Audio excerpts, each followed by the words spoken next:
Mana satu gelas air panas? Sebelah kiri atau sebelah kanan?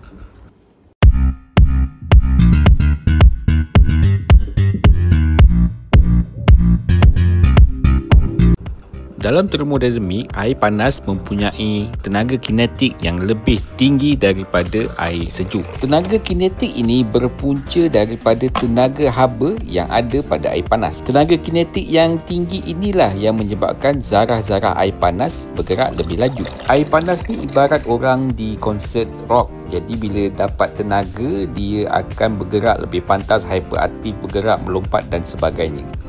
Manakala air sejuk ni ibarat orang di perpustakaan duduk diam dan tak banyak guna tenaga. Saya telah titiskan air pada air panas pada sebelah kiri dan air sejuk pada sebelah kanan. Kita dapat tengok bahawa cecair merah tadi tu akan merebat lebih laju, lebih pantas pada air panas. Manakala pada air sejuk dia turun ke bawah dulu, barulah dia perlahan-lahan naik ke atas pewarna merah tersebut. Faham tak? Kalau tak faham, kita jumpa lagi sem depan.